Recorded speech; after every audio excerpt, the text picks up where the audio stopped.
নিয়তির মামা বলে ওঠেন, তোমরা নিয়তির খোঁজ করছো কেন? নিয়তি আমার এখানেই আছে।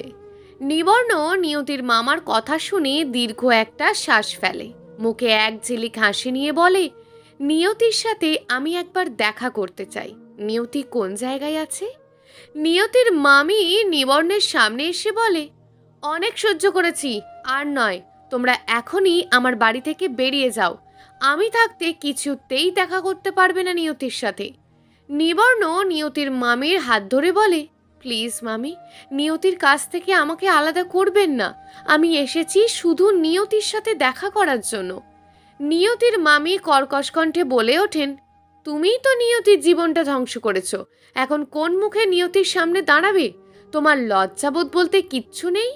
মামির কথা শুনে নিবর্ণ মাথা নিচু করে ফেলে। মামি তো ভুল কিছু বলেননি, তিনি যা বলছেন সব সত্য কথা বলছেন। নিয়তির মামা তাদের দিকে চকিত হয়ে তাকিয়ে আছেন। তিনি বোঝার চেষ্টা করছেন কি হচ্ছে। তিনি কিছু বুঝতে না পেরে বলে ওঠেন, তোমরা নিয়তির সাথে দেখা করতে চাও কেন? তুমি নিয়তির কে হও? নিবর্ণ মাথা নিচু করে বলে, আমি নিয়তির হাজবেন্ড। নিয়তির আমার উপর রাগ করে চলে এসেছে। নিয়তির মামার মাথায় যেন আকাশ ভেঙে পড়ে, কারণ তিনি নিয়তির সিঁথিতে কোনো সিঁদুর দেখেননি। নিয়তির মামা অগ্নিদৃষ্টি নিক্ষেপ করে বলে, আর কোনো কথা না, আর একটা মিথ্যা কথা বললে আমার থেকে খারাপ কেউ হবে না। ছোঁয়া নিয়তির মামার সামনে হাত জোর করে বলে, আপনি ভুল ভাবছেন, আমরা কোনো মিথ্যে কথা বলিনি। নিয়তিকে ডাক দেন, সে আসলেই সব সত্য বেরিয়ে আসবে। বেশি কথা বলতে কে বলেছে? বের করে দাও এদের। মিথ্যা পরিচয় নিয়ে আমাদের বাড়িতে এসেছে, নিয়তির মামি বলে উঠল। নিয়তির ঘুম ভেঙে যায় কথার শব্দে। নিয়তি বুঝতে পারে নিবর্ণ আর ছোঁয়া এসেছে। নিয়তি একবার ভাবে সে মামা মামির রুমে আসবে না। মামা নিবর্ণের সাথে খারাপ ব্যবহার করছেন। নিয়তি আর বসে থাকতে পারল না। নিয়তির মামা মামির রুমে ছুটে আসে। নিয়তি নিবর্ণের দিকে তাকিয়ে বলে, মামা, নিবর্ণ যা বলছে সব সত্যি। নিবর্ণের সাথেই আমার বিয়ে হয়েছে। ধরতে গেলে সেটা বিয়ে নয়, একটা অ্যাক্সিডেন্ট ছিল। আমি এই বিয়ে মানি না। নিবর্ণ তেরে নিয়তির কাছে আসে। নিয়তি তো নিবর্ণের আশা থেকে ভয় পেয়ে যায়। নিয়তির হাত ধরে বলে, আমাকে একটা সুযোগ দাও, আমি কোনোদিন তোমার অযত্ন করব না। নিয়তি ঝাঁকি দিয়ে হাত সরিয়ে নেয়। ক্ষোভ নিয়ে বলে ওঠে, আমি আপনার সাথে থাকতে চাই না। যেহেতু আপনি এখানে এসে পড়েছেন, তাই রাতটুকু থেকে সকালে চলে যাবেন। নিয়তি নিবর্ণের দিকে কথাগুলো ছুঁড়ে দিয়ে রুমে চলে আসে। রুমে এসে দরজা বন্ধ করতে যাবে, তখনই রুমের ভিতরে প্রবেশ করে নিবর্ণ। নিবর্ণ রুমে প্রবেশ করেই দরজা বন্ধ করে দেয়। নিয়তির নিবর্ণকে দেখতে পেয়ে ভয় পেয়ে যায়। নিয়তি এক কদম করে পিছিয়ে যাচ্ছে, নিবর্ণ এক কদম করে এগিয়ে আসছে। একসময় নিয়তির পিঠ দেওয়ালের সাথে আটকে যায়। নিবর্ণ নিয়তির একদম কাছে চলে আসে। নিবর্ণের ভারী নিঃশ্বাস নিয়তির মুখের ওপর পড়ছে। নিয়তির সাইড কেটে চলে যেতে নিলেই নিবর্ণ দেওয়ালের দুই পাশে হাত দিয়ে আটকায়। নিয়তির প্রাণ যায় যায় অবস্থা। নিয়তি কিছু বলতে নিবে, তখনই নিয়তির মুখে আঙুল দিয়ে নিয়তিকে থামিয়ে দেয়। নিবর্ণ দুই নয়ন ভরে নিয়তিকে দেখে যাচ্ছে। এই ছেলে, নিয়তির রুমে যাওয়ার পর দরজা কেন বন্ধ করে দিলে? মামি, চিন্তা করবেন না, তাদের সমস্যা তাদের কাঁধেই ছেড়ে দেন। নিয়তির মামি তেরে এসে কর্কশ কণ্ঠে বলে, আমি কিন্তু তোমাদের কাউকে ছাড়বো না। তোমার দাদাকে দরজা খুলে বাইরে আসতে বলো। ছোঁয়া নিয়তির মামিকে পরম আদরের সহিত আলাপে বলে, মামি, চিন্তা করবে না, অ্যাক্সিডেন্টে বিয়ে হলেও তো তাদের বিয়ে হয়েছে। জন্ম, মৃত্যু, বিয়ে, এই তিনটে আমাদের হাতে নেই। সৃষ্টিকর্তা যখন চাইবে তখন হবে। বড় বড় কথা বলা বন্ধ করো। যেখানে নিয়তি থাকতে চায় না, সেখানে আমি তাকে যেতে দেব না। আপনি তো চান নিয়তি সুখে থাকুক। নিয়তির সৎ মার পাল্লায় পড়ে একটুও সুখের মুখ দেখতে পায়নি। এখন যখন তার জীবনে সুখ আসছে, তখন নিয়তি বুঝতে পারছে না। নিয়তিকে বুঝিয়ে বলেন। ছোঁয়া নিয়তির মামিকে ইমোশনাল কথা বলতে থাকে, যেন তিনি এই বিয়ে নিয়ে খুশি থাকেন। তিনি মাথা চুলকাতে চুলকাতে বিছানার ওপর বসে পড়লেন। নিয়তির মামা বলে উঠলেন, তোমরা তো অনেক দূর থেকে এসেছো, মনে হয় কিছু খাওনি। তোমরা ফ্রেশ হয়ে নাও, তোমাদের খাবারের ব্যবস্থা করছি। এভাবে বসে না থেকে তাদের জন্য খাবারের ব্যবস্থা করো। তাদের তো না খাইয়ে রাখতে পারি না। তোমরা ফ্রেশ হয়ে নাও, আমি তোমাদের জন্য খাবারের ব্যবস্থা করছি। নিয়তির মামি চাউল নিয়ে রান্নাঘরে বসান। খুব তাড়াতাড়ি গরম গরম ভাত রান্না করে। গরম গরম ভাতের সাথে ডিম ভাজি করে দেন। তিনি একটা দীর্ঘশ্বাস ফেলে মনে মনে বলে উঠলেন, তাদের আজ রাতের খাবার হয়ে যাবে আলু ভর্তা, ছোট মাছ, ডিম ভাজি। নিয়তি আমতা আমতা করে বলে ওঠেন, এভাবে তাকিয়ে থাকার কি আছে? আমি আপনার সাথে ফিরে যাব না। তোমাকে ফিরে যেতে কে বলেছে? তোমাকে ফিরে যেতে হবে না। নিয়তি মনে মনে বলে ওঠে, কই বলবে আমি আমার কাজের জন্য তোমাকে নিয়ে ক্ষমা চাইছি, তুমি আমার সাথে যাবে, আমি তোমাকে নিতে এসেছি, সবকিছু ভুলেই আমরা নতুনভাবে শুরু করব।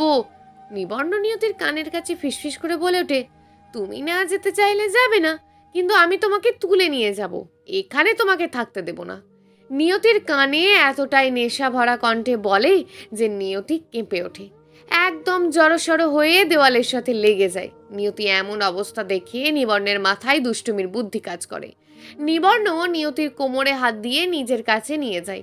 নিয়তি নিজেকে ছাড়িয়ে নিয়ে বলে, আপনি মনে হয় আজ কিছু খাননি, ফ্রেশ হয়ে নেন, আমি খাবার নিয়ে আসছি। আমি কিছু খাবো না, আমার জন্য খাবার নিয়ে আসতে হবে না। আপনি এখনো অনেক অসুস্থ, খাবার না খেলে আরো অসুস্থ হয়ে পড়বেন। আমার কিছু হবে না, আমি একদম ঠিক আছি। ছোঁয়ার জন্য খাবারের ব্যবস্থা করো, সে একদম ক্ষুধা সহ্য করতে পারে না। আমি জানি কে কে ক্ষুধা সহ্য করতে পারে আর কে কে সহ্য করতে পারে না। আর একটা কথা, গ্রামের খাবার শহরের খাবারের থেকে আলাদা। মামি যা খেতে দেবেন তাই খেয়ে নেবেন, মামি খুব যত্ন করে রান্না করেছেন। তাদের কথা বলার মাঝেই দরজায় ঠকঠক শব্দ করে ছোঁয়া। ছোঁয়া দরজার বাইরে থেকে বলে ওঠে, দাদা তোমার জন্য খাবারের ব্যবস্থা করেছে, খেতে চলে আসো। ছোঁয়ার বিরক্ত না করে চলে আসে। নিবর্ণকে জোর করে নিয়তি নিয়ে আসে। মামি তাদের থালায় গরম গরম ভাত দেন, সাথে ডিম ভাজি, আলুর ভর্তা, ছোট মাছ। ছোঁয়া প্রথমে ভেবেছিল সে সব খাবে না, নিয়তির চোখের ইশারায় খেতে বলে। ছোঁয়া এক লোকমা খাবার মুখে দিয়ে খুব তৃপ্তি পায়। তারপর কে আটকায় তাকে? একের পর এক লোকমা করে খাবার মুখে দিয়েই চলেছে। মামি বলে ওঠেন, আস্তে আস্তে খাও, খাবার মুখে আটকে যাবে। ছোঁয়া জল খেয়ে বলে, খাবারগুলো খুব টেস্ট হয়েছে, আমার খুব ভালো লেগেছে, আমাকে আরও ভাত দেন। আমি এসব খাবার কোনোদিন খাইনি, এসব খাবারে এত টেস্ট আগে জানতামই না। নিয়তির মামি খুশি মনে ছোঁয়ার থালায় আরও কিছু পরিমাণ ভাত দেন। ছোঁয়া তো পাগলের মতন খেয়ে যাচ্ছে। ছোঁয়ার খাওয়া দেখে নিবর্ণ মনে মনে বলে ওঠে, রাক্ষস একটা, যেন কোনোদিন খায়নি, কিভাবে পাগলের মতন খাচ্ছে, ভুলেই গেছে সে অন্যের বাড়িতে আছে। নিয়তির মামি বলে ওঠেন, তোমাকেও অল্প পরিমাণ ভাত দিই? না মামি, আমি আর খেতে পারবো না, খাবারগুলো খুব স্বাদ হয়েছে, আমার কাছে তো ছোট মাছটা বেস্ট হয়েছে, আর একটু ছোট মাছ নিয়ে নাও, আরও অনেক আছে। আমার পেটে আর কোনো জায়গা নেই মামি, আমি আর কিছু খেতেই পারবো না। আপনি এত রাতে আমাদের জন্য রান্না করতে গেলেন কেন? তোমরা এত দূর থেকে এসেছো, তোমাদের না খাইয়ে রাখতে পারি? আর অতিথি দেবভব। খাবার খাওয়ার পর নিবর্ণ নিয়তির সাথে ঘুমাতে যায়। ছোঁয়াকে একটা ছোট বিছানায় ঘুমাতে দেন। তারা মানুষ মাত্র দুজন, তাই বিলাসিতার জন্য এত কিছু করেনি। দুটো বড় বড় বিছানা করেছেন, একটাতে তারা থাকেন, অন্যটায় কেউ আসলে তাদের জন্য। আগের ছোট একটা বিছানা আছে, সেটাও অনেক ভালো, একজন মানুষ অনায়াসে ঘুমাতে পারবে। ছোঁয়াকে উদ্দেশ্য করে বলেন, ছোট বিছানাতে ঘুমাতে অসুবিধা হবে না তো? ছোঁয়া হাসি মুখে বলে ওঠে, একদমই না, আমার কোনো অসুবিধা হবে না, আমি মানিয়ে নিতে পারবো। কম্বল গায়ে দিয়ে ঘুমাও, শীত লাগবে, অনেক রাত হয়ে গেছে, আপনারাও ঘুমিয়ে পড়ুন, আমি ঘুমিয়ে পড়বো। আপনি বিছানায় ঘুমিয়ে পড়েন, আমি মাদুর বিছিয়ে নিচে শুয়ে পড়ছি। নিবর্ণ বিছানায় বসে আছে। নিয়তির কথার কোনো জবাব দিল না। নিয়তি মাদুর বিছিয়ে কাঁথা গায়ে দিয়ে শুয়ে পড়ে। নিবর্ণ নিয়তিকে পিছন থেকে জড়িয়ে ধরে মাদুরের ওপরেই শুয়ে পড়ে। আপনি বিছানায় ঘুমাতে চান, আপনার ঠান্ডা লেগে যাবে।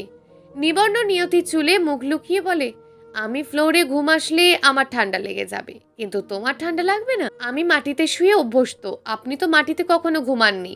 নিয়তির কথার কোনো জবাব না দিয়ে নিয়তিকে কোলে করে বিছানায় নিয়ে আসে। নিয়তিকে জড়িয়ে ধরে শুয়ে পড়ে। নিয়তি নিবর্ণের কাছ থেকে নিজেকে ছাড়াতে নিলে নিবর্ণ আরও আষ্টে পৃষ্ঠে জড়িয়ে ধরে। নিয়তি বাধ্য হয়ে সেভাবেই ঘুমিয়ে পড়ে। সকালবেলা ফেরার সময় নিয়তি টলমল দৃষ্টিতে তাকিয়ে আছে মামা মামির দিকে। চাহনি দেখেই বোঝা যাচ্ছে নিয়তি কিছুদিন থেকে যেতে চায়। মনের কথা মুখে বলতে না পেরে মনের ইশারায় বলে যাচ্ছে। নিয়তির মামি সেই সকাল থেকে অনবরত কান্না করেই যাচ্ছে। নিয়তির চোখ থেকে অশ্রু পড়া বন্ধই হচ্ছে না। বুকটা ফেটে যাচ্ছে নিয়তির জন্য। নিয়তির বাইরে পা রাখার আগেই নিয়তির মামি নিয়তিকে জড়িয়ে ধরে কান্না করে দেন। শাড়ির আঁচলে আর কষ্ট লুকিয়ে রাখতে পারলেন না। নিয়তির প্রতি স্ত্রীর ভালোবাসা দেখে নিয়তির মামা বসে থাকতে পারলেন না। তিনি নিবর্ণের সামনে দাঁড়িয়ে বলে ওঠেন, নিবর্ণ, তোমার কাছে আমার একটা অনুরোধ ছিল, আমার অনুরোধটা রাখবে? নিবর্ণ হাসি মুখে আশ্বাস দিয়ে বলেন, অনুরোধ নয়, আপনি আমাদের গুরুজন, আপনি আমাকে আদেশ করবেন। ভেজা ভেজা নয়নে নিবর্ণর দিকে তাকিয়ে বলে, তোমরা এই গরিব মামার বাড়িতে আর 2 দিন থেকে যাও। নিয়তি অনেকদিন পর আমাদের এখানে এসেছে, তোমরা থাকলে একসাথে গ্রামটা ঘুরে দেখতে পারবে। কিন্তু মামা, নিবর্ণ কিছু বলার আগে ছোঁয়া পাশ থেকে বলে ওঠে, আমরা আরও 2 দিন থেকে যাব, প্লিজ এভাবে কান্না করবেন না। ছোঁয়ার কথা শুনে আর চোখে জল ধরে রাখতে পারলেন না, টুপ করে চোখ থেকে জল গড়িয়ে পড়ল। নিয়তির মামা মামির মুখ দেখে বোঝা যাচ্ছে যে তারা যেন হাতে চাঁদ পেয়েছেন। সত্যি বলতে ছোঁয়ারও থেকে যাওয়ার ইচ্ছা, চা বাগান ঘুরে ঘুরে দেখার ইচ্ছা। নিয়তি চা বাগানের আঁকা আমাকা মেঠো পথ ধরে বাচ্চাদের মতন লাফিয়ে লাফিয়ে চলছে। নিবর্ণ নিয়তির দিকে এক দৃষ্টিতে তাকিয়ে আছে। আজ প্রথম নিয়তিকে প্রাণ খুলে হাসতে দেখে। ছোঁয়া নিজেকে ফটো ফ্রেমে বন্দি করতে ব্যস্ত। নিবর্ণ, নিয়তি, ছোঁয়া প্রকৃতির মাঝে হারিয়ে গেছে। 3 জনে মন থেকে প্রকৃতিকে উপভোগ করে যাচ্ছে। নিয়তি নিবর্ণর হাত ধরে মেঠো পথে হেঁটে যাচ্ছে। ছোঁয়া তাদের হেঁটে যাওয়াকে ক্যামেরা বন্দি করতে বলেনি। চা বাগান ঘুরতে ঘুরতে কখন যে সন্ধ্যা ঘনিয়ে আসে বুঝতেই পারিনি। 3 জনে সুস্বাদু চা, ফুচকা, আইসক্রিম, নাম না জানা আরও অনেক কিছু খায়। সন্ধ্যার দিকে সৌন্দর্য আরও ফুটে উঠেছে। লালচে সূর্যের কিরণ চা পাতাকে রং বেরঙে সাজিয়ে দিয়েছে। মামা মামি চিন্তা করবে, তাই তারা জলদি বাড়ি ফিরে আসে। রাতে সবার সাথে ডিনার করে যে যার মতন শুয়ে পড়ে। সব থেকে বড় সমস্যা হয় ছোঁয়ার ফোনে একটুও নেট পাচ্ছে না। নেটওয়ার্কের সমস্যার জন্য ছোঁয়া আবিরের সাথে ঠিকভাবে কথাও বলতে পারছে না। কথা আটকে আটকে পড়ছে, না হয় ফোন কেটে যাচ্ছে। ছোঁয়া অভিমান রাগ করে ঘুমিয়ে পড়ে। নিয়তি নিবর্ণের থেকে অনেক দূরত্ব বজায় রেখে শুয়ে আছে। নিবর্ণের ভালো লাগছে না। নিবর্ণ পিছন থেকে নিয়তিকে জড়িয়ে ধরে। নিয়তি ক্ষেপে আর কিছু বলতে গিয়েও থেমে যায়। ধীর গতিতে কোমল কণ্ঠে আস্তে আস্তে বলে ওঠে, আপনি দয়া করে আমাকে ঘুমাতে দিন, আমার ভীষণ ঘুম পাচ্ছে। নিয়তির চুলে মুখ লুকিয়ে নেশা ভরা কণ্ঠে বলে, আমারও ভীষণ ঘুম পাচ্ছে, তুমি কাছে থাকলে ঘুমাতে পারবো, দূরে সরে গেলে ঘুম আসবে না। নিয়তি কোনো কথা না বাড়িয়ে ঘুমের দেশে পাড়ি জমায়। নিয়তি ঘুমানোর পর নিয়তিকে একদম বুকের সাথে আষ্টে পিষ্টে ভাবে জড়িয়ে ধরে। আধার কাটিয়ে নতুন দিনের সূচনা করলেন সূর্যদেব। সকালে পাখির কিচিরমিচির শব্দ শুনতে কার না ভালো লাগে। পাখিগুলো রাত না পোহাতেই কিচিরমিচির শব্দ করতে থাকে। নিবর্ণ, নিয়তি, ছোঁয়া ফ্রেশ হয়ে সকালে সূর্য গায়ে মাখতে ব্যস্ত। শীতের দিনে সূর্যদেবের কিরণ আমাদের কাছে যেন অমৃত। পিছনে নিয়তির মামার ডাক দিয়ে বলে ওঠেন, কই তোমরা, তোমাদের জন্য টাটকা খেজুরের রস নিয়ে এসেছি। নিয়তি খেজুরের রসের কথা শুনে দৌড়ে মামার কাছে আসে। মামার 2 কাঁধে 2টো মাটির কলসি ভর্তি খেজুরের রস নিয়ে এসেছেন। নিয়তি চকিত হয়ে বলেন, মামা, এত রস কে খাবে? নিয়তির মামা মুচকি এসে বলেন, কে খাবে মানে? আমরা খাবো। তোমার মামিকে গ্লাস নিয়ে আসতে বলো। মামি ট্রে করে 3টি কাঁচের গ্লাস নিয়ে আসতে বলে, আমাকে ডাকতে হবে না, আমি হাজির হয়ে গেছি, বাচ্চাদের খেতে দাও তাড়াতাড়ি। হ্যাঁ হ্যাঁ, খেতে দিচ্ছি, যতটুকু থাকবে তাদের জন্য পিঠে বানিয়ে দেবে। নিয়তির মামা সবাইকে 1 গ্লাস করে খেজুরের রস দেন। 1 গ্লাস খাওয়ার পর তিনি আরও তাদেরকে খেতে দেন। যতটা পারে সবাই প্রাণ ভরে টাটকা খেজুরের রস খেয়ে নেয়। আজ শুধু নিবর্ণ, নিয়তি, ছোঁয়া নয়, তাদের সাথে মামা মামিকেও নিয়ে এসেছেন। নিয়তি চাই তাদের সাথে তার মামা মামিও আনন্দ পাক। তাদের ছেলে মেয়ে হলে কি তাদের ফেলে আসতো? নিয়তির মামি প্রবাহমান জলপ্রপাত দেখে ছোট বাচ্চাদের মতন লাফিয়ে যাচ্ছে। নিয়তির মামা মানা করেই যাচ্ছে, কিন্তু তিনি নিজের আনন্দে মত্ত, কারোর কথায় কানই দিচ্ছেন না। তিনি আজ প্রথম এত ভালোবাসা পেলেন। কেউ নিজেকে ক্যামেরা বন্দি করতে একদম ভোলেনি। স্বচ্ছ হিমেল পানিতে পা ডুবিয়ে সবাই বসে আছে। সকলের মুখে হাসি। আজকের দিনটা তাদের জীবনে স্মরণীয় হয়ে থাকবে। নিয়তি স্পিড বোর্ডে ভয়ে নিবর্ণকে জড়িয়ে ধরে আছে। নিবর্ণ কানের কাছে ফিসফিস করে বলে উঠল, আমার একটু হলেও লজ্জা আছে, কিন্তু তোমার কোনো লজ্জা নেই। নিবর্ণের কথা শুনে নিয়তি নিবর্ণের দিকে অগ্নিদৃষ্টি নিক্ষেপ করে। নিবর্ণ দুষ্টু হাসি দিয়ে বলে, তুমি রাগ করলে তোমাকে অনেক কিউট লাগে, এভাবে মাঝে মাঝে আমার সাথে রাগ করবে। আমার কোনো লজ্জা নেই, প্যাঁচার মতন মুখ করে বলে। কতগুলো মানুষের সামনে তুমি আমাকে জড়িয়ে ধরে আছো, আমি ভীতু নই, আপনাকে ধরতে যাব কেন? নিজের উপর আমার আস্থা আছে। নিয়তি নিবর্ণকে ছেড়ে দিলেও নিবর্ণ নিয়তিকে ছেড়ে দেয় না, নিজের সাথেই জড়িয়ে ধরে রাখে। নিবর্ণ কোমল মায়া ভরা কণ্ঠে বলে, তুমি আমাকে ছেড়ে দিলেও আমি তোমাকে কোনোদিন ছেড়ে দেব না, সব সময় তোমাকে আগলে রাখবো। ছোঁয়া নিজের কয়েকটা পিক তুলে তাদের রোম্যান্স ভিডিও করছে। ছোঁয়া মেয়েটা কি বিচ্ছু, সারাদিন এনজয় করে রাতে বাইরে খেতে আসে সবাই। সবাই খুব ক্লান্ত, সেজন্য আসার পরপরই ঘুমিয়ে পড়ে। সকালে মামির ডাকে নিয়তির ঘুম ভাঙে। চোখ মেলে নিজেকে নিবর্ণের বুকে আবিষ্কার করে লজ্জামাখা মুখ নিয়ে তাড়াতাড়ি করে কেটে পড়ে। মামির সাথে পিঠে বানাতে ব্যস্ত হয়ে পড়ে। মামি একা হাতে পারছিল না, সেজন্য নিয়তিকে ডাক দিয়েছেন। আজই তারা চলে যাবে। মামি বেশি করে পিঠে বানানোর ব্যবস্থা করেন, নিয়তির সাথে পিঠা দিয়ে দেবেন। মামা সকালবেলা ঘুম থেকে উঠেই নিয়তির জন্য ছোট মাছ খুঁজতে বেরিয়ে পড়েছেন। মামি পিঠা বানানোর পর নিয়তির পছন্দ মতো মাছ দিয়ে কচুর শাক, নিজের পালিত দেশি মুরগি, ছোট মাছ, মাছ ভাজি, তিনি কোনো কিছুতেই ত্রুটি রাখতে চান না। দুপুরে খাওয়ার পর যাত্রা শুরু করে। নিয়তি মামা মামি তাদের গাড়ি চলে গেলেও তাকিয়ে আছেন। নিয়তির মামা মামির চোখ তাদের যাওয়ার পানে এক ধ্যানে তাকিয়ে আছে, আর চোখ থেকে অনবরত অশ্রু গড়িয়ে পড়ছে। নিবর্ণ যাওয়ার আগে তাদের বাসার ঠিকানা দিয়ে যায়। নিয়তির জন্য মন খারাপ হলে তারা যেন চলে আসেন। নিয়তি গাড়িতে বসে কান্না করে যাচ্ছে, মনে হচ্ছে তার মামা মামিকে সারা জীবনের জন্য হারিয়ে ফেলেছে। ছোঁয়া নিয়তিকে সান্ত্বনা দিয়েই যাচ্ছে। ফিরতে ফিরতে সকাল হয়ে যায়। নিয়তির সবাইকে পিঠা খেতে দিয়ে ঘুমাতে চলে যায়। নিবর্ণ ছোঁয়াও ঘুমিয়ে পড়ে। দুপুরে ঘুম ভাঙে নিয়তির। নিবর্ণের মায়ের জন্য খাবার বানায়, ওনার হাতে পায়ে মালিশ করে দেন, ওনাকে খেজুরের রস গরম করে খেতে দেন। রাতে খাওয়ার পর নিয়তি নিবর্ণের রুমে ঘুমাতে না গিয়ে নিজের দেওয়া রুমে ঘুমাতে যায়। কথা ছিল আজ থেকে নিবর্ণ রুমেই ঘুমাতে আসবে। নিবর্ণ নিয়তির হাত ধরতেই নিয়তির নরম গাল বরাবর কষিয়ে একটা থাপ্পড় বসিয়ে দেয় নিয়তি। নিয়তির এমন রূপ দেখে নিবর্ণ চকিত হয়ে যায়। নিবর্ণ বুঝতে পারছে না কেন নিয়তি এমন করলো। নিয়তি নিবর্ণের দিকে অগ্নিদৃষ্টি নিক্ষেপ করে বলে, আপনার লজ্জা করে না মেয়েদের হাত ধরতে? আমাকে খেলনা মনে করেন? যখন খুশি মেয়েদেরকে হাত ধরবেন। নিবর্ণ চকিত হয়ে বলে, নিয়তি তুমি ঠিক আছো? কি হয়েছে তোমার? তুমি আমার সাথে এভাবে কথা বলছো কেন? নিয়তি ভেঙচি কেটে বলে, আপনার সাথে এর থেকে ভালোভাবে আমি কথা বলতে পারবো না, আপনি রুম থেকে বেরিয়ে যান। তুমি আমার সাথে থাকবে? তুমি এখানে থাকবে কেন? আমার রুম তো এখন থেকে তোমার। আমি আপনার সাথে আপনার রুমে থাকতে যাব কেন? আপনি আমার কেউ হন না, তাই আপনার সাথে এক রুমে থাকা আমার আর কোনো দিন হবে না। তুমি আমার বিবাহিত স্ত্রী, তোমাকে আমি বিয়ে করেছি। নিয়তি অট্টহাসি দিয়ে বলে, কারোর মাথায় লাল রং পরিয়ে দিলেই তার সাথে সম্পর্ক গড়ে ওঠে না। আমি তোমাকে খুব ভালোবাসি, তোমাকে ভালোবাসার একটা সুযোগ দাও। আপনি ভালোবাসার কোনো মর্যাদা দিতে জানেন না। যে ভালোবাসার মর্যাদা দিতে পারে না, আমি তাকে ভালোবাসি না।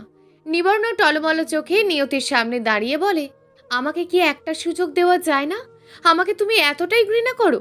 আমার জন্য তোমার মনে কোনো ভালো লাগা কাজ করে না? নিয়তি নিবর্ণ থেকে চোখ সরিয়ে নিয়ে বলে, আপনার জন্য আমার মনে কোনো ফিলিংস নেই। যার জন্য কোনো ফিলিংস নেই তাকে কিভাবে ভালোবাসবো?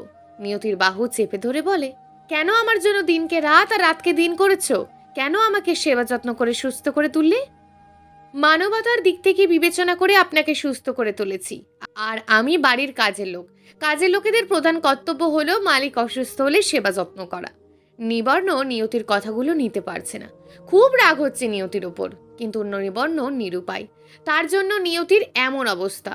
নিবর্ণ টলমল চোখে নিয়তির দিকে অসহায়ভাবে বলে ওঠে, আমি সত্য বলছি, আমি তোমাকে সিঁদুর পরিয়ে দিয়েছি, তুমিই আমার বিবাহিত স্ত্রী। নিয়তি মুচকি এসে বলে, এটা কলিযুগ, এখন কেউ শাঁখা সিঁদুরে বিশ্বাস করে না। আপনার সাথে আইন অনুযায়ী আমার কোনো বিয়ে হয়নি। আর হ্যাঁ, সত্য যুগ ধরতে গেলে আপনি নিজের হাতে আমার স্মৃতি থেকে সিঁদুর মুছে দিয়েছেন। নিবর্ণ হাত জোর করে বলে, তখন আমাদের মাঝে ভুল বোঝাবুঝি হয়েছিল, এখন আমরা সবকিছু ঠিক করে নিতে পারি। নিয়তি উচ্চস্বরে বলে, না, কোনো কিছুই ঠিক হওয়ার নয়।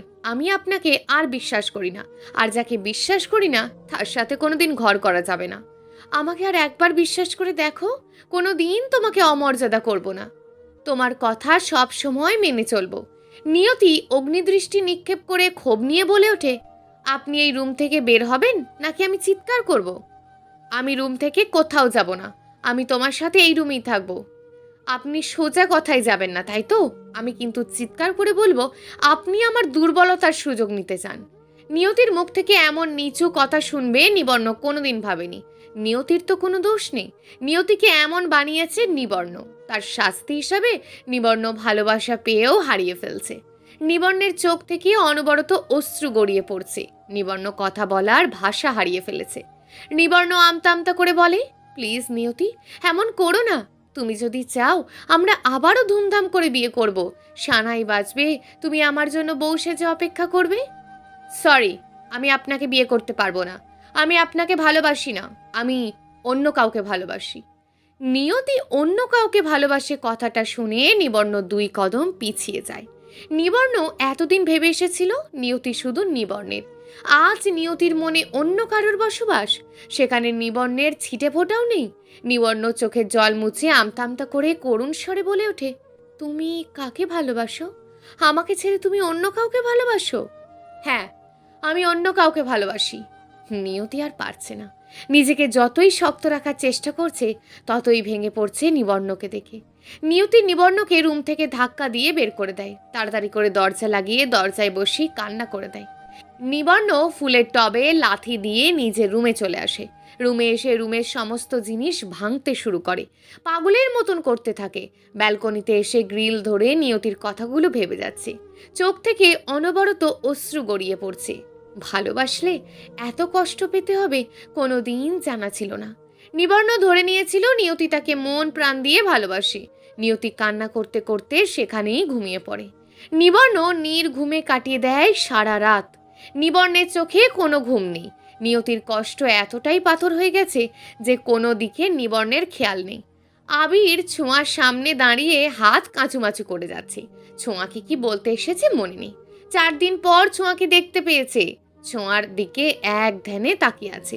ছোঁয়া কাশি দিয়ে বলে, আবির দাদা, আপনি কিছু বলবেন? এভাবে ড্যাব ড্যাব করে তাকিয়ে আছেন কেন? ছোঁয়ার কথা শুনে আবিরের মুখটা পেঁচার মতন হয়ে যায়। আবির অসহায়ের মতন করে বলে ওঠে, আমি তোমার কোন কালে দাদা ছিলাম? আমাকে তোমার কোন দিক থেকে দাদা মনে হয়? ছোঁয়া মুচকি হেসে বলে, দাদা রাগ করছেন কেন? আপনি আমার দাদার ভালো বন্ধু। দাদার বন্ধু হিসেবে আপনি আমার দাদা হন। তোমার দাদার বন্ধু হয় কিন্তু তোমার দাদা নয়।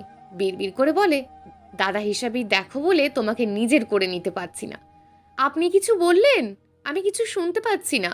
বিড়বিড় করে না বলে একটু জোরে বলেন। আবির ওপরের দিকে তাকিয়ে বলে, কই কিছু না, আমি কিছু বলিনি। ও আচ্ছা, আমি একটু শুনতে পেলাম। তো কি শুনতে পেলে? কিছুই শুনতে পাইনি। কিছু বললে তো শুনতে পেতাম। আপনি যেভাবে ভয় পেয়ে আছেন, আপনাকে দেখে মনে হচ্ছে আপনি একটা হুনো বিড়াল। আমি ভয় পাচ্ছি না মোটেও। আমি তোমাকে ভয় পেতে যাবো কেন? এসেছিলেন নিঃসংকোচে বলে ফেলেন, ভয় পাওয়ার কোনো কারণ নেই। আমার সাথে একটু হাঁটতে যাবে? না মানে ওই সামনের মাঠটাই। ছোঁয়া কিছু না বলে আবিরের দিকে তাকিয়ে আছে। আবির ছোঁয়ার উত্তরের জন্য অধীর আগ্রহে ছোঁয়ার দিকে তাকিয়ে আছে। ছোঁয়া মুচকি হেসে বলে, ওকে চলেন একসাথে হেঁটে আসি। সকালবেলা একটু হাঁটলে মনও ভালো হয়ে যাবে। পাশাপাশি হেঁটে যাচ্ছে ছোঁয়া ও আবির। তাদের মাঝে কোনো কথা নেই। একটু পর পর একে অপরের দিকে শুধু একটু করে তাকিয়ে যাচ্ছে। আবির একটু কাছে আসার চেষ্টা করছে, কিন্তু ছোঁয়ার চোখের দিকে তাকিয়ে নিজের ইচ্ছেটা পূরণ করতে পারছে না। আবির চোখ বন্ধ করে মনে মনে বলে, যাই হয়ে যাক, আজ আমি নিজের মনের কথা ছোঁয়াকে বলবই। কি হলো, দাঁড়িয়ে পড়লেন কেন? হাঁটার আর ইচ্ছে নেই? তাহলে ফিরে যাই। দৌড়ে ছোঁয়ার পাশে এসে বলল, কে বলেছে ইচ্ছে নেই? তুমি পাশে থাকলে আমি সারা দিন হাঁটতে পারবো, যদি তোমার কোনো আপত্তি না থাকে। ছোঁয়া মুচকি হেসে হাঁটতে শুরু করে। আবির ধীরে ধীরে ছোঁয়ার আরও কাছে যাচ্ছে। একসময় আবিরের হাত ছোঁয়ার হাতের সাথে একটু লাগে। ছোঁয়া আবিরের দিকে তাকাতেই আবির মুচকি হেসে দূরে সরে যায়। এতে ছোঁয়ার একটু খারাপ লাগে। ছোঁয়া বুঝতে পারে আবির তাকে ভালোবাসে, কিন্তু বলতে পারে না। ছোঁয়াও আবিরের প্রেমে পড়ে গেছে, কিন্তু মেয়ে হয়ে প্রথমে ভালো লাগা ভালোবাসার কথা বলবে কিভাবে? আবির এইবার সমস্ত ভয়কে জয় করে ছোঁয়ার হাত নিজের হাতে দিয়ে আবদ্ধ করে নেয়। ছোঁয়া আবিরের দিকে তাকাতেই আবির বলে ওঠে, আমার দিকে না তাকিয়ে হাঁটার দিকে মন দাও। ছোঁয়া মনে মনে মহা খুশি। একটু হলেও আবিরের মনে সাহস হয়েছে। আবির আর একটু সামনে এসে নিজের বুক পকেট থেকে একটা রিং বের করে, ছোঁয়ার সামনে হাঁটু গেড়ে বসে বলে, তুমি আমার জীবনসঙ্গী হবে, তোমাকে ভালোবাসার সুযোগ দেবে। ছোঁয়া আবিরের কথা শুনে চকিত হয়ে যায়। আবির ছোঁয়াকে এভাবে সারপ্রাইজ দেবে ভাবতেই পারেনি। ছোঁয়ার উত্তর যে কি হবে। নিয়তি চা নিয়ে নিবর্ণের রুমে প্রবেশ করে। রুমে ঢুকতেই নিয়তির চোখ আকাশ প্রান্তে, চোখ দুটো রসগোল্লার মতন বড় হয়ে গিয়েছে। ঘরের সমস্ত জিনিস ভাঙাচোরা, কোনো কিছুই ঠিক নেই। নিবর্ণকে কোথাও দেখতে পায় না। নিয়তি ধীর পায়ে সাবধানের সাথে ব্যালকনিতে আসে। ব্যালকনিতে এসে বুকটা মোচড় দিয়ে ওঠে। নিবর্ণকে দেখে একদম চেনা যাচ্ছে না। হঠাৎ করে কেউ নিবর্ণকে দেখলে পাগল বলে সম্বোধন করবে। নিবর্ণের চুলগুলো উস্কো খুস্কো অগোছালো, চোখ দুটো লাল বর্ণের হয়ে গেছে, কান্না করার জন্য আঁখি ফুলে ফেপে রয়েছে। নিয়তি নিবর্ণের কাঁধে হাত রাখতেই নিবর্ণ গ্রিল দিয়ে আকাশের দিকে তাকিয়ে বলে, দেখতে এসেছো নিবর্ণ বেঁচে আছে কিনা? নিয়তি নিবর্ণের কথায় কোনো উত্তর দিল না। টুপ করে চোখ থেকে দুফোঁটা অশ্রু গড়িয়ে পড়ল। নিবর্ণ নিয়তির দিকে না তাকিয়েই বলে দেয়, তুমি কান্না করছো কেন? তুমি তো আমার সাথে থাকতে চাও না, আমার কষ্টে কেন তোমার চোখে জল? নিয়তি নিস্তব্ধ কোমল স্বরে বলে, আপনি সারা রাত ঘুমাননি? আপনাকে দেখে একদম পাগল লাগছে, ফ্রেশ হয়ে নেন। আমায় নিয়ে কোনো চিন্তা করতে হবে না, আজ পাগল বলেই তো আমাকে তোমার পছন্দ হয়নি। নিয়তি নিজের মনকে সান্ত্বনা দেয়, সে যেন কিছুতেই ভেঙে না পড়ে। নিবর্ণকে নিজের দিকে ঘুরিয়ে বলে, রুমের অবস্থা এমন কেন? যদি আপনার কিছু হয়ে যেত? কি আর হতো, বড় জোর একটা ভাঙা দর্শন পেটের ভেতর ঢুকে যেতে পারতো, ভালোই হতো। তাহলে তোমাকে আর আমায় সহ্য করতে হতো না। নিয়তি অগ্নিদৃষ্টি নিক্ষেপ করে বলে, আপনাকে কতবার বলেছি নিজের মুখে মৃত্যু কামনা করবেন না। নিবর্ণ মলিন হাসি দিয়ে বলেন, ভগবানের পছন্দ হলে অ্যাক্সিডেন্টেই নিয়ে যেত, ভগবান আমায় পছন্দ করে না, সেজন্য আজ তোমার সামনে অবহেলার পাত্র হয়ে দাঁড়িয়ে আছি। নিবর্ণের প্রতিটি কথা নিয়তির বুকে তীরের মতন লাগছে। নিয়তি বুঝতে পারছে না কি বলবে, কোনো কিছু বলার ভাষা রাখেনি। নিয়তি নিবর্ণের দিকে অগ্নিদৃষ্টি নিক্ষেপ করে বলে, আপনি ঘরের এমন অবস্থা কেন করেছেন? আপনার ঘর অন্য কেউ পরিষ্কার করে দেবে? কেউ পরিষ্কার করে দেবে না, নিজের ঘর নিজে পরিষ্কার করবেন। মলিন মৃদু হেসে বলেন, বাড়িতে কাজের লোকের অভাব নেই, কেউ তো আর আমার বাড়ির বউ হতে চায় না, তাহলে একজন কাজের লোক জানে না রুমে অপরিষ্কার থাকলে তাকে পরিষ্কার করতে হয়? নিয়তি বুঝতে পারে তাকে কষ্ট দেওয়ার জন্য নিবর্ণ এইসব কিছু করছে। নিয়তি নিবর্ণের হাতে চা তুলে দেয়, ইশারায় খেতে বলে, কিন্তু নিবর্ণ চা ফ্লোরে ফেলে দিয়ে বলে, আমার চা খেতে ইচ্ছে করছে না, ব্যালকনিটা সহ রুমটা একদম পরিষ্কার যেন দেখতে পাই, কোনো ময়লা থাকলে ফলাফল ভালো হবে না। নিবর্ণ এক প্রকার থ্রেড দিয়ে ওয়াশরুমে চলে যায়। চলে যেতে যেতে নিবর্ণ বলে ওঠে, দেখি নিয়তি, তুমি কতদিন আমার থেকে মুখ লুকিয়ে থাকতে পারো। তুমি একদিন নিজেই এসে বলবে আমায় ভালোবাসো, আমি তোমার মুখ থেকে ভালোবাসার কথা বের করেই ছাড়বো। ছোঁয়া আবিরের দিকে হাত বাড়িয়ে দেয়। আবির ছোঁয়ার হাতে রিং পরিয়ে আলতো করে ছোঁয়ার হাতে একটা কিস করে। ছোঁয়া আবিরের স্পর্শ পেয়ে কেঁপে ওঠে, লজ্জা পেয়ে চোখ বন্ধ করে ফেলে। নিবর্ণ ওয়াশরুম থেকে বের হয়ে দেখে নিয়তি অগ্নিমূর্তি ধারণ করে রুম পরিষ্কার করছে। নিয়তির এমন অবস্থা দেখে নিবর্ণের খুব হাসি পাচ্ছে। নিয়তি মুখটা দেখে কষ্টের মাঝেও হাসি পাচ্ছে। নিয়তি নিবর্ণের দিকে তাকিয়ে কাঁচের টুকরো তুলে নিতে গেলেই হাত কেটে ফেলে। নিয়তি আউচ বলার সাথে নিবর্ণ দৌড়ে এসে নিয়তির আঙুলে হাত দেয়। কেটে যাওয়া আঙুল মুখে নিয়ে রক্তপান করতে থাকে। নিয়তি অবাক চোখে নিবর্ণের দিকে তাকিয়ে আছে, মনে মনে বলে ওঠে, আমি আপনাকে কেন কষ্ট দিচ্ছি আপনি একদিন নিজেই বুঝতে পারবেন। কি হলো, এভাবে তাকিয়ে আছো কেন? আপনি আমার ময়লা হাত মুখে নিলেন কেন? হাতে অনেক জীবাণু আছে। ডোন্ট কেয়ার করে লোক নিয়ে কোনো কিছুর পরোয়া করি না, তাই বলে ওঠে নিবর্ণ। আর সামান্য জীবাণু আমার দেহের কিচ্ছু করতে পারবে না, তোমাকে এসব করতে হবে না, অন্য কেউ করে নেবে। নিয়তি নিবর্ণের কথায় মাথা নাড়িয়ে সম্মতি জানায়।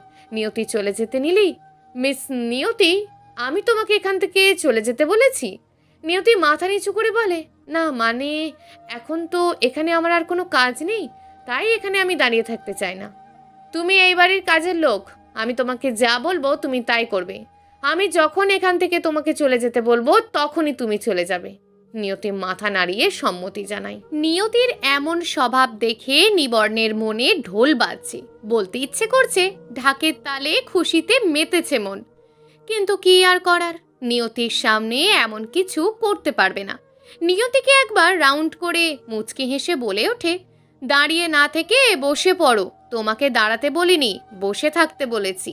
নিয়তি বিরক্তিসূচক দৃষ্টি নিক্ষেপ করে মনে মনে বলে ওঠে, আমাকে নিয়ে মজা করা হচ্ছে নাকি আমাকে কষ্ট দেওয়া হচ্ছে? আমারও দিন আসবে, তখন আমিও দেখে নেব কি করেন আপনি, গর্ত খুঁজে পাবেন না। নিয়তির কানের কাছে ফিসফিস করে বলে ওঠে, বকাগুলো আর একটু জোরে দিলে ভালো হতো, কিছুই শুনতে পাচ্ছি না, আসলে ইদানিং কানে কম শুনি। নিয়তি ভেংচি কেটে সোফায় বসে পড়ে। নিবর্ণ উদ্ভট গলায় গান বলতে শুরু করে। না আছে গানের অর্থ, না আছে গানের সুর, এত জোরে গান বলছে নিয়তির কান ফেটে যাওয়ার উপক্রম। নিয়তি কান ধরে নিবর্ণের দিকে অগ্নি দৃষ্টিতে তাকিয়ে আছে। নিবর্ণ পোশাক পরে নিয়তি বলে ওঠে, নিয়তি এদিকে শুনে যাও তো, দেখতে পাচ্ছ না আমার শার্টের বাটনগুলো খোলা, লাগিয়ে দাও। নিয়তি মিহি কণ্ঠে বলে, আমি পারবো না, আমি আপনার শার্টের বাটন লাগিয়ে দিতে পারবো না। কাজের লোকেদের মুখে কোনো অজুহাত শুনতে চায় না, কাজের লোক কাজ করবে না তো কি করবে? নিয়তি এক প্রকার বাধ্য হয়ে নিবর্ণের শার্টের বাটন লাগিয়ে দিচ্ছে। বাটন লাগানোর পর বলে ওঠে, অফিসে যাওয়া আপনার বারণ, কোথায় যাচ্ছেন? কেউ ভালোবাসে না, সেজন্য বাইরে ভালোবাসার মানুষ খুঁজতে যাচ্ছি। আমাকে আজ অনেক হ্যান্ডসাম লাগছে, আমি নিশ্চিত আজ আমার প্রেমে 10টা মেয়ে হাবুডুবো খাবে। নিবর্ণের কথা শুনে নিয়তির খুব রাগ ওঠে। নিয়তি ঝাড়ু নিয়ে নিবর্ণের সামনে দাঁড়ায়। অগ্নিমূর্তি ধারণ করে নিবর্ণের দিকে তাকিয়ে আছে, সাপের মতন ফসফস করছে। দেখে মনে হচ্ছে কোনো হিংস্র ক্ষুধার্ত প্রাণী। নিবর্ণ ভয়ে ভয়ে বলে ওঠে, আমার দিকে এভাবে ঝাড়ু তাক করে রেখেছো কেন? আমি এখনো কিছু করিনি, আমার পথ থেকে সরে যাও।